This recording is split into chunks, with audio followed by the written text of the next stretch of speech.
ये कहानी है दो दोस्तों की और उनकी दोस्ती की शुरुआत हुई थी अभी कुछ दिन पहले हॉस्पिटल के कमरे से, जहां पर वो दोनों एडमिट थे। तो दोनों में से जो एक था उसको अभी कुछ दिन पहले एक पैरालिसिस का अटैक आया था, जिसकी वजह से गर्दन के नीचे की उसकी पूरी बॉडी पैरालाइज हो गई थी और वो अपनी एक उंगली तक नहीं हिला सकता था। और पूरे दिन जो भी नर्स उसके पास में आती वो उसको एक ही बात कहता कि मुझे कोई ऐसा इंजेक्शन दे दो जिससे कि मैं मर जाऊं, अब मैं और जीना नहीं चाहता, ऐसी जिंदगी का मैं क्या करूंगा। तो उसका जो दोस्त था उस कमरे में, क्योंकि वो चल फिर सकता था, तो रोज सुबह और रोज शाम को उस कमरे में एक खिड़की थी, उसके पास में जाकर के खड़ा हो जाता और अपने दोस्त को बताता कि उस खिड़की के बाहर क्या चल रहा है।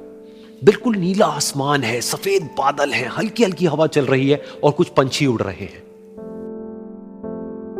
एक बहुत ही सुंदर बीच है जहां पर कुछ बच्चे मिट्टी के घरौंदे बना रहे हैं। कुछ लोग हैं जो वहां पर बैठे हुए बस समुद्र की लहरों को देख रहे हैं। कुछ लोग जॉगिंग कर रहे हैं, कोई एक्सरसाइज कर रहा है, कोई पतंग उड़ा रहा है। वहां पर एक आइसक्रीम की स्टॉल है जहां पर कुछ लोग आकर के आइसक्रीम खा रहे हैं। और सनसेट के टाइम पे जो पानी है वो पूरा गोल्डन हो जाता है और चमकने लगता है। तो शुरू में तो जब उसने वो सब बताना शुरू किया तो उसके दोस्त के ऊपर ज्यादा असर नहीं हुआ, लेकिन धीरे धीरे उसके अंदर जीने की चाह जागने लगी। अब वो सुबह का इंतजार करने लगा कि जल्दी से सुबह हो और मेरा दोस्त मुझे बताए कि आज यहां पर क्या हो रहा है। कुछ दिन तक ऐसे ही चलता रहा। फिर एक दिन जब वो सुबह उठा तो उसने देखा कि सामने वाला बेड खाली है। फिर उसने नर्स को बुलाया और उससे पूछा कि क्या वो डिस्चार्ज हो गया है। तो नर्स ने कहा कि आपको तो उन्होंने बताया होगा, उनके पास कुछ ही दिन बाकी थे और कल रात को ही उनकी डेथ हो गई है।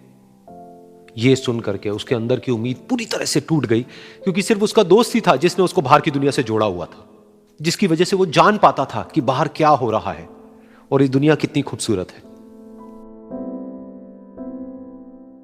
तो कुछ दिन तक तो वो रोता रहा और उसने जीने की चाह छोड़ दी। लेकिन दूसरी ही तरफ से उसके अंदर कहीं ना कहीं एक नई चाह पैदा हुई कि काश मरने से पहले एक बार मैं खुद अपनी आंखों से देखूं इस खिड़की के बाहर कि ये दुनिया कैसी है।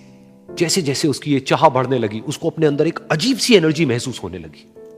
और फिर एक दिन उसने अपनी पूरी ताकत लगा दी और किसी तरीके से वो बेड से नीचे गिरा और पकड़ पकड़ करके किसी तरह से उस खिड़की तक पहुंचा। फिर उस खिड़की को पकड़ करके वो खड़ा हुआ और खिड़की के बाहर देख लिया।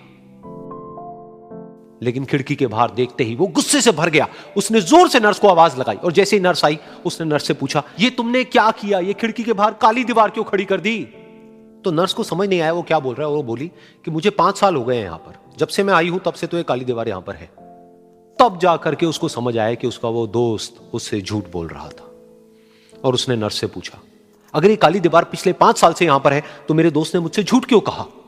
तो नर्स थोड़ा सा मुस्कुराई और बोली कि मैं ये तो नहीं जानती कि उन्होंने आपसे झूठ क्यों कहा, लेकिन मैं इतना जरूर जानती हूं कि जो भी कुछ उन्होंने आपसे कहा उसी वजह से आप अभी अपने पैरों पर खड़े हैं।